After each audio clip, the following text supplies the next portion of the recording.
web slingers, bodyguards, and the Jedi might be over. Man, it's only Tuesday. NERDSoul.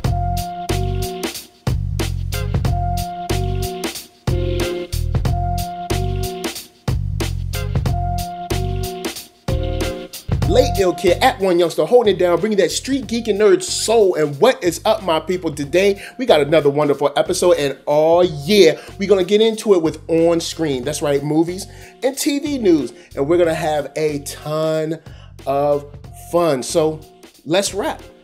Star Wars: The Last Jedi trailer has just dropped, and let me tell you, I am psyched. So this trailer it's satisfying.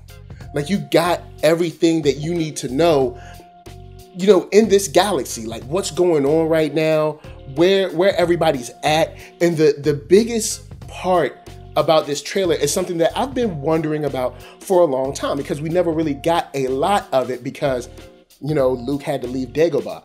And it seems like we're getting deeper into how you train a Jedi. And we get to see or hear Luke's words as Rey is training. She looks like she's really going in.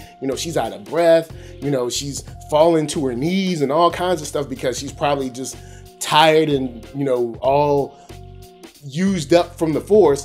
But we get to see a lot of cool shots with her just like swinging the slaver on the mountainside and, raising the rocks on the platform. Is just a lot of cool stuff to get into. And then on the galactic side, we get to see the Rebels and the First Order in a situation that I don't think we've been able to see them or even the Empire in a while. Because it seems like from the last movie, the First Order took their lumps and the Rebels took their lumps. Like, both of them got a little win. Like, the Hosnian Prime or the Hosnian system is gone and Starkiller Base is gone. So now it seems like the power, the scales are up for grabs for both sides. And what it seems like to me in this trailer is that the Rebels are on the run and the First Order is fighting back even more aggressively to make sure that they cement themselves as the power structure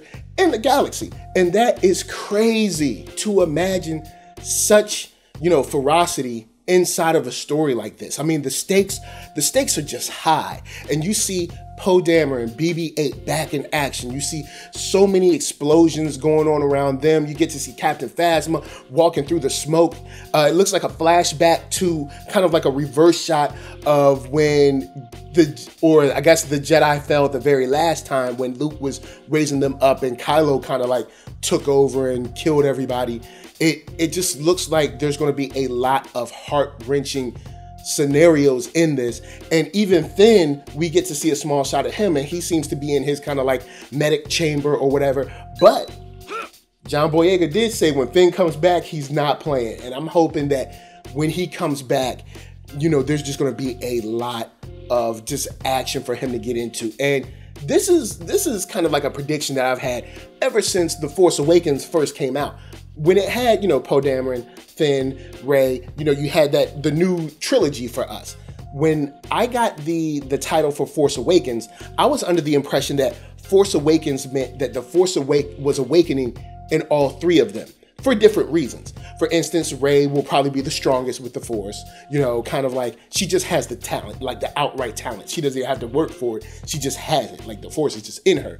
And then Finn, the way the Force works in him is kind of like an intuition thing. Like when he was supposed to kill that guy and, you heard the Force music play and he didn't kill and he couldn't shoot and like the guy touched his face and, it kind of like changed him and threw him off. And then Poe Dameron, for being such a great, fighter pilot, he doesn't, the way he uses the Force is, it's like involuntary. Like he doesn't even know that he's using the Force. He's just always been good at flying. And, he can't explain it. And I think that three people that we're going to be following are going to be like the Force for our future. Hopefully. That's my overall prediction. And, I could be wrong. Who knows? But I think it's kind of cool to see, maybe like the three people becoming that balance.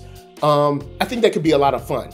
So with the cool training shots, with the BB-8, you know, Poe Dameron, you get to see Rey, you get to hear a lot of the tutelage from Luke coming straight down to her, you know, one-on-one teaching. You get to see Kylo Ren is back and he does not look happy. Captain Phasma's back in the mix. There is so much going on, and I haven't even touched the I guess you could say the potential of those books in the Force tree, which I think is a Force tree. I'm probably wrong, who knows? But I believe those are books that are grown, or books that are, you know, kind of like etched from the Force tree. So who knows what knowledge is in those? And I'm just psyched, yo. I'm just psyched. So, you know, I cannot be loving this by myself. I know you got to be loving it too. If you don't even get in the comments. I don't even want to hear. But if you do love it, jump down in them comments. Let me know what you think and what are your theories? What are your ideas? What are your predictions? I got to know. We got to talk about Star Wars because I am so psyched. It's just, man, dang. It's good, y'all. Anyway, you guys need to run back, watch Force Awakens, then run back, watch this trailer, and then let's get some predictions going down in them comments. And I'll holler at y'all in the next segment because we got to be talking about someone else who uses webbing to sling around the city and fight people, and, you know, he's a neighborhood Spider-Man. So anyway, next up, we got some casting news from the animated Spider-Man movie coming from Sony. This is going to be the sort of ultimate Spider-Man, I guess you could say, with Miles Morales, and they finally casted the star's voice. And that's right, it's going to be Shameik Moore, Shaolin Fantastic from the Get Down. He's also from the movie Dope. If you haven't seen either of those, Dope more so, go see Dope. That's dope. And then go see, you know, the Get Down on Netflix on your, you know, on your, whenever you got some free time. But Dope is what you definitely need to see him in. And it's just cool to see that this movie is sort of taking, you know, it's taking form. It's starting to move forward because, you know, when you hear about development stuff, sometimes it's not really real.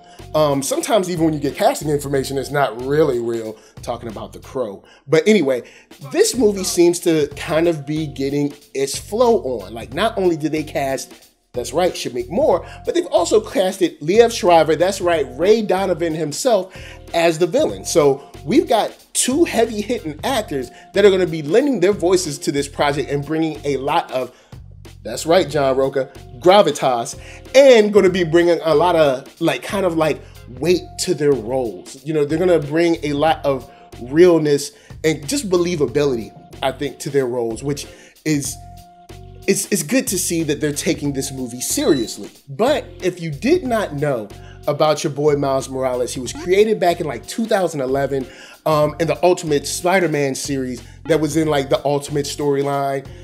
Peter passed, he took up the mantle, he has powers, some of his powers are different, but he's super cool and he got extremely popular. So popular that they brought him into the 616. And to break that down for you guys, if you didn't know, 616 is the term that they give to the universe that all the heroes live in, that's like the real world, I guess you could say. So he was so popular that they brought him into the, you know, the real continuity, and his popularity has only grown. So much so that now he's got an animated film. But in my opinion, I really need that live action. Sony, I know you watch this show every week. We need that live action. But Sony, the only thing that you can do right now is make sure that this joint is on point for me. I know you're already making it, so just go in and please make this good. And then, guys, let's go out and see it. Support the heck out of this thing so we can get a live action Miles Morales story. It would be crazy. Can you imagine that? Man, I'm so hyped for it. But before I move on, I gotta let you guys know that I am now on Black Hollywood Live. That is right. You can check me out on the first and only, well, maybe not only, but it's the first online network for African Americans. That's right. You can check me right there. They do Black Twitter, celebrity interviews, after shows, all kinds of stuff. And you can see it right there on blackhollywoodlive.com. And if you want to see more from week to week, check them out on youtube.com/Black Hollywood Live. Now, after you check them out, make sure that you check out this news and jump down in them comments. Let me know what you're expecting from this animated Spider-Man movie. Who do you think Liev Schreiber is going to be as the villain? Is he going to be Kraven? Is he going to be Lizard? Is he going to be Doc Ock? I don't know, with a voice like that, I'm not sure where he could go. But we're gonna go in and keep an eye on this one because I'm psyched to see what the first trailer looks like. I really hope they don't make this look whack. So anyway, let's go on and move on. And the last thing, we're gonna have some fun. So next up and last but not least is the super funny action comedy Hitman's Bodyguard. This trailer may be the funniest trailer I've seen this year. Man, I'm at a loss for words. Like, I'm just gonna play, just watch this. I will bust a cap in your Have I ass. ever said please? Please! Why are we always yelling? See what I'm saying? Yo, bruh, look, the whole trailer is like that. It seems like Ryan Reynolds' character is tasked with protecting a hitman that is obviously in some trouble, and that trouble is leading him down a path of nothing but bullets, bombs, destructions, and car chases. And all in between that, it seems to be a lot of fun and a lot of funny. Like there's stuff in there that I can't even say because this is a family show, but it is funny. Trust me, it's funny. It looks like it's going to be a great time at the theater. It looks like these guys are a great team. And I would have never put them together. I would have never said, you know, Samuel L. Jackson and Ryan Reynolds would really be a great team up, but it seems like they just work. I hope that this movie ends up like just crushing it and being a sleeper hit, because the seatbelt joke, the protection joke at the beginning when he punches him in the face, the way he ruins the word MF, just tons of stuff in this movie that just, I'm already happy. I'm already giggling and laughing. And the usage of the Bodyguard song with Whitney Houston is just, it's hilarious, man. It takes it over the top for me. I am extremely excited to see this joint, and I didn't even know about it. Like, this joint just crept up on a brother. So, how are you guys feeling? Please let me know that this made you laugh too. I do not want to be alone. Please don't let me be alone, because this joint is funny. At least it made me laugh. I don't know about you guys, but jump down in them comments. Let me know what you thought about this. Let me know what you think about Ryan Reynolds and Samuel Jackson in the movie. Have you ever thought about putting them in a movie together? Because I haven't. But now I feel like they should have been in a movie together a long time ago, just playing off of each other. So, of course, man, I know that you guys are loving this joint, and we're going to get into it down below. So, before I let y'all go, because that is my time, I got to tell y'all to hit up ThatNERDSoul.com. That's right. That's where you can find all my videos from the oldest to the newest. And you can drop me a line right there. And don't forget to hit up shop.thatnerdsoul.com and pick yourself a t-shirt, player, and don't forget one for them playettes. Then come back here, like, comment, subscribe, and share that Nerd Soul. That's right, there is no other way that I can tell people that you like what you are watching. And you know the shout outs gotta go to LA, what up? VA, what up? RVA, you got my heart. And please be good to each other and be good to yourselves. Go see that Star Wars trailer again. Peace.